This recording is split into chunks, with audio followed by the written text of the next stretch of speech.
তো এই হচ্ছে ক্লাস 11 এবং 12 এর জিওগ্রাফি সিলেবাস। তো আজকে তোমাদেরকে সিলেবাস নিয়ে আলোচনা করব। আমরা দেখতে পাচ্ছি এটা একাডেমিক সিজন 2024 থেকে 25।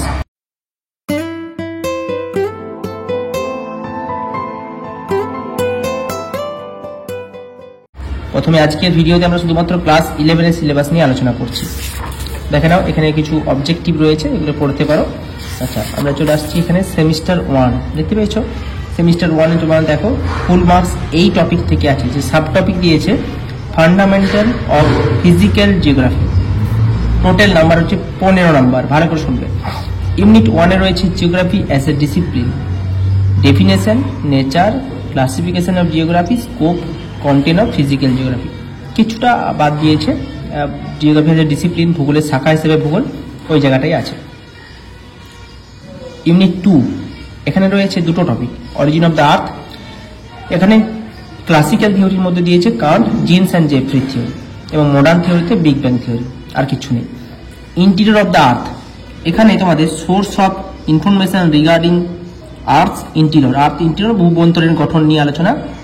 Application of seismology for analysing earth interior, অর্থাৎ ভূকম্পীয় তরঙ্গগুলো পড়তে হবে পৃথিবীর ভূবন্তরের অ্যানালাইজ করার জন্য। লেয়ারিং অফ দ্য আর্থ, বিভিন্ন স্তরগুলো পড়তে হবে। ইউনিট 3 জিওমরফিক প্রসেস, দুটো ভাগ আছে, এন্ডোজেনেটিক প্রসেস, এক্সোজেনেটিক। এন্ডোজেনেটিক মধ্যে রয়েছে ডেফিনেশন, কনসেপ্ট, টাইপস। এছাড়াও ভলকানিসিটি, অগ্নুৎপাতের সম্পর্কে পড়তে হবে। দেখো ডেফিনেশন, কনসেপ্ট, কজ, টাইপস, এগুলো পড়তে হবে। Associate landform, global distribution, volcano. Earthquake থেকেও কিন্তু ডিটেলস যেরকম ছিল সিলেবাস প্রায় একই আছে, এই সুনামি আছে, ঠিক আছে, পুরোটাই কিন্তু পড়তে হবে। এক্সোজেনেটিক প্রসেসের মধ্যে রয়েছে ডেফিনেশন, কনসেপ্ট আর টাইপস, ঠিক আছে। আচ্ছা, এরপর ইউনিট 4 যেখানে পড়তে হচ্ছে ওয়েদার অ্যান্ড ক্লাইমেট, আবহাওয়া জলবায়ু থেকে composition and structure of the atmosphere, gaseous, liquid, solid component of the atmosphere, layering of the atmosphere based on thermal characteristic and elemental distribution. আচ্ছা, importance of ozonosphere, causes and consequence of ozone depletion, ozone স্তর সম্পর্কে জানতে হবে। বায়ুমণ্ডলের বিভিন্ন স্তরগুলো, composition, structure কেমন রয়েছে, কি কি উপাদান রয়েছে, এই সম্পর্কে এই জায়গাতে পড়তে হচ্ছে। তাহলে এই ছিল তোমাদের সাব টপিক, যেটা ফান্ডামেন্টাল অফ ফিজিক্যাল জিওগ্রাফি। তার মধ্যে 4টে ইউনিট। এখান থেকে টোটাল কত প্রশ্ন আসবে? 15 নাম্বার, পুরোটাই কিন্তু এমসিকিউ হবে এটা। পরের দেখো সেমিস্টার 1 এরই ফুল মার্কস আসছে 12। সাব টপিক কি দিয়েছে? Fundamental of human geography. এখানে দুটি unit, scope and content of human geography, মানবীয় ভূগোল। তার মধ্যে মানুষ পরিবেশের সম্পর্ক, তাদের fields and সাবফিল্ডস of human geography, কি কি ফিল্ড রয়েছে, সাবফিল্ড কি কি রয়েছে, এগুলো পড়তে হবে। ইউনিট 2 তে দুটো পার্ট, ইকোনমিক জিওগ্রাফি, যেখানে classification of economic activities, primary, secondary, tertiary, এগুলো পড়তে হবে। তাদের এক্সাম্পল, বৈশিষ্ট্য, বিভিন্ন ক্রিয়াকলাপগুলো। প্রাইমারি অ্যাক্টিভিটিসের মধ্যে hunting and gathering, pastoralism, agriculture, তারপর রয়েছে product wise distribution, cash crop of 2 globally leading countries, যেটা except India, coffee, sugar cane, cotton, mining, types of environment problem.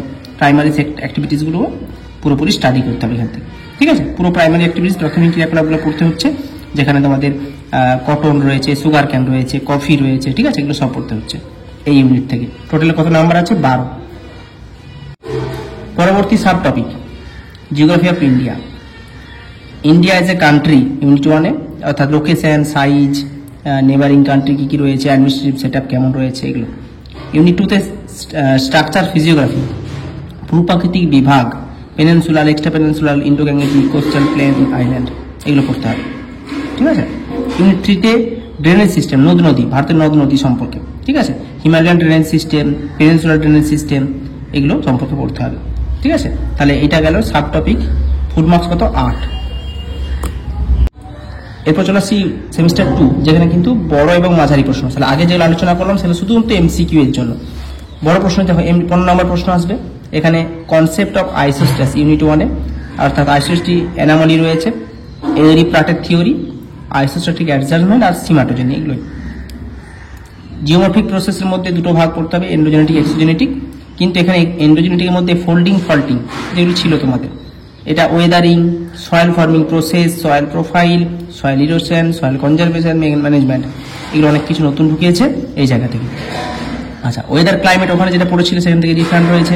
Climatic element বলতে solar radiation, heat balance, temperature distribution, controlling factor of temperature distribution, inversion of temperature, এই সমস্ত জিনিসগুলো ঢুকিয়েছে। Atmosphere circulation, jet stream, ঠিক আছে, try cellular model, নিয়ত বায়ু, ঠিক আছে, জোনাল উইন্ডগুলো, এগুলো সব ওয়াকার সার্কুলেশন, ঠিক আছে, এগুলো সব পড়তে হচ্ছে। ইউনিট 4 হাইড্রোস্ফিয়ার, জলবিদ্যা থেকে কি পড়তে হচ্ছে?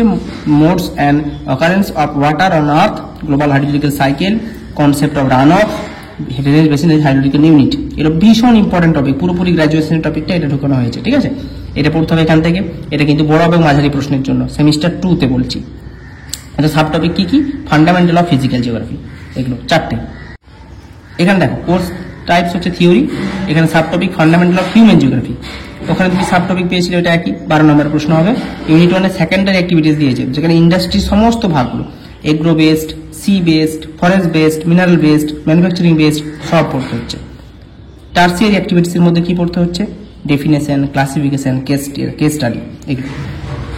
আচ্ছা, তার মধ্যে দেখো এখানে ট্রেড, ট্রান্সপোর্ট, এগুলো রয়েছে। ইউনিট 3-তে কোয়াটারনারি যেগুলো আছে, আইসিটি বেসড রিসার্চ ডেভেলপমেন্ট, এগুলো। কুইনারিতে কি পড়তে হচ্ছে?